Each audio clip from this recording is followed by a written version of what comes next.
एक परिवार में दो बच्चे थे, लड़का और लड़की। माता पिता ने दोनों की शादी कर दी। लड़की की पहले हो गई थी और लड़के की बाद में, मगर लड़की के बच्चे नहीं थे। लड़के के एक लड़का हुआ। यह देखकर बहन को बड़ी चिढ़ होती थी कि ये मेरे बाद में आई है और इसको भगवान ने बच्चा दे दिया और मैं बे औलाद हूँ। और वह सोचती कि क्या करूँ।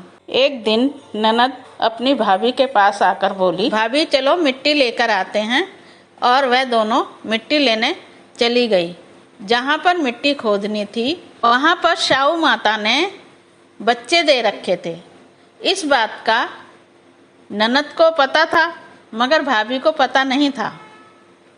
वह लोग मिट्टी खोदने लगे तो ननद आई और बोली, अरे नहीं नहीं, यहाँ से खोदो, देखो यहाँ कितनी अच्छी नरम मिट्टी है। भाभी ने जैसे ही फावड़ा मारा, एक बच्चे के कटने से फावड़े पर खून लगा आ गया। वह अपनी ननद से बोली, ऐसा लगता है कि जैसे फावड़े पर खून लगा हुआ है।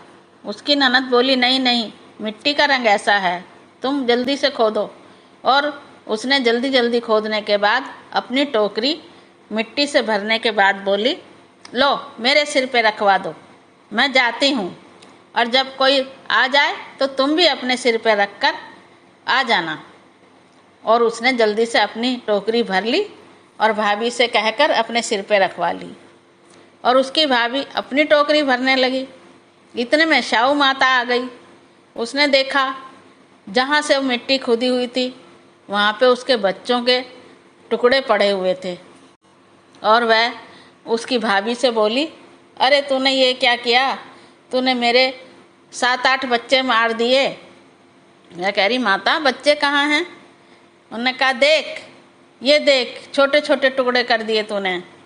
और वह रोती हुई बोली कि जा, जैसे तूने मेरी औलाद को मारा है ऐसी तेरी औलाद भी खेलती ही मर जाएगी। तूने मेरे बच्चों पर रहम नहीं किया तो तेरा बच्चा कैसे जिंदा रह सकता है। और भाभी यह सुन के मिट्टी विट्टी छोड़ के एकदम घर की तरफ भागी। मगर उसका साल भर का लड़का खेलता हुआ गांव वालों ने उठाकर उसको देखने लगे कि क्या हो गया, अचानक ये कैसे गिरकर मर गया। भाभी इतने बेतहाशा वहाँ पर पहुँची और उसने देखा बच्चा बेसुध पड़ा था।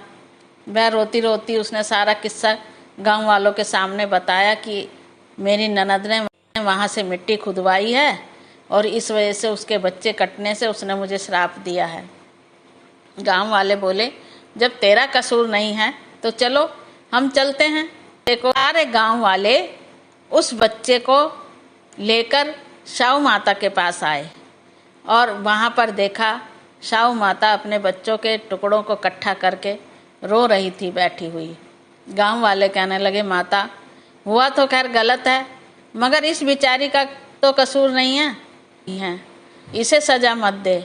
शाहू माता बोली, तुम्हें इसके एक बच्चे की फिक्र है, मेरे तो 7-8 कट गए। अरे देखो छोटे छोटे टुकड़े पड़े हैं, इसका तो साबूत ही इसके सामने है। गांव वाले हाथ जोड़कर बोले, हाँ माता, हम समझते हैं मगर अज्ञानता से हुई भूल को माफ़ किया जा सकता है। माता ने ननद से कहा कि जा, तूने मेरे 7 बच्चे कटवाए हैं, इसलिए तू कभी भी माँ नहीं बन पाएगी। चाहे तू कैसा भी जन्म ले लियो, किसी भी जन्म के अंदर तेरे बच्चे नहीं हो पाएंगे। और जा, तू हमेशा बे औलाद ही रहेगी। गाँव वालों के हाथ जोड़ने पर और कहने पर माता को भी दया आ गई। उसने उसके बच्चे को जिंदा कर दिया। माता ने जैसे उसके बच्चे पे मेहर की, सबके बच्चों को राजी खुशी रखे, सबके बच्चों की लंबी उम्र बनाए। पसंद आने पर मेरे चैनल को सब्सक्राइब करें ताकि आपके पास कहानी बनते ही आ जाए, और लाइक भी कर दीजिएगा। और हाँ, शेयर ज़रूर करना अपने रिश्तेदारों को, परिवार को, ताकि वह भी होई माता की कहानी सुन सकें। धन्यवाद।